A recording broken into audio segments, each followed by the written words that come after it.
Alright, so you should be in the back end. You may have watched a couple of the tutorial videos. Hopefully you've already watched the initial walkthrough video that I made. It should be the top one on the screen that you're looking at right now. That should take you through an overview of everything that you can do in the back end of the site and then how to navigate to the front end of the site. This video will specifically go over the reviews part of the back end of the site so you better understand how to manipulate reviews that are already there and then how to add new ones. Let's jump in. Okay, so we're looking at the back end of the site right now. We'll go over on the left-hand side to the reviews tab, and it should show us all of the reviews that have currently been uploaded to the site. So we got 76 reviews right now. We'll jump into the first one right here, just so you can see everything that's input, the data that's collected in here for each review, and then I'll show you a quick preview of what it looks like on the front of the site. So the first thing you'll see is the name of whoever left the review. If a name is not provided, like a username is there, you can put that there. If they don't have any sort of name that's been provided, if it's just anonymous, you can put that there. The first thing you'll see is the Oz Loan Wizard. So if the review is applicable to one of the loan officers, then it's extremely important that you search for that individual in this list right here. This should be the full list, and it should update for you of everyone that's available.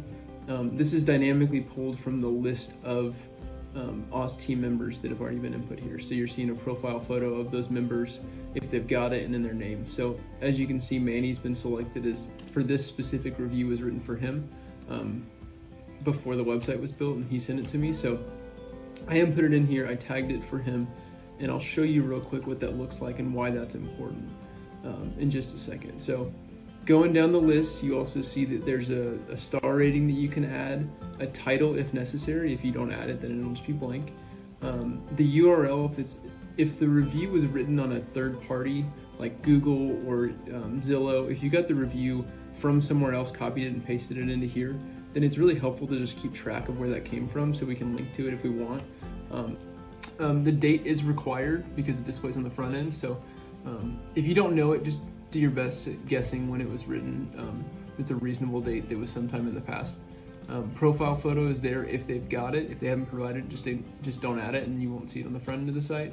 And then the full review goes here. So pretty self-explanatory. Once you're done adding that information or updating it, then you have to click this update button. If you don't click the update button, you'll notice that nothing happens. So let's jump to the front end real quick so you can see what an individual review looks like, and then we can step one step back to look at the full list of reviews that are displayed on the site.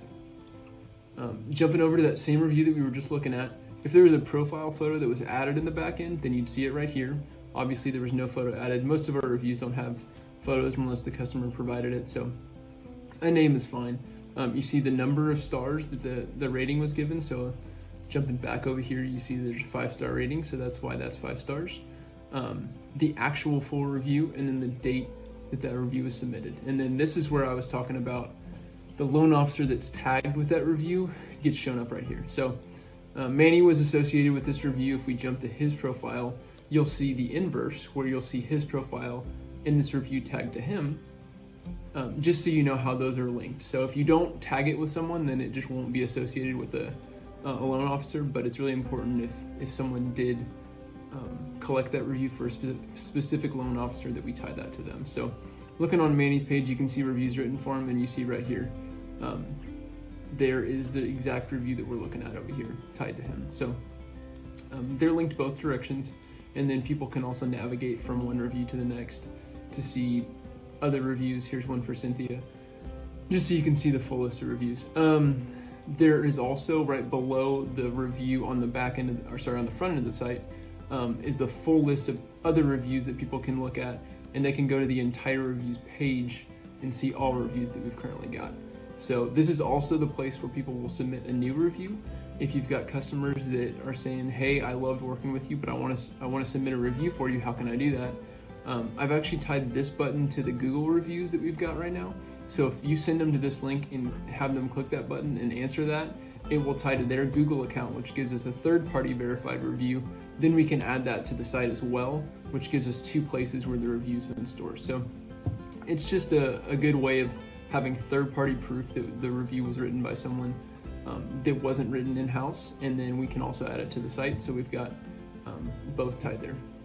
That should be it for reviews. Be on the lookout for another video walking through other parts of the back end of the site and how it works. Um,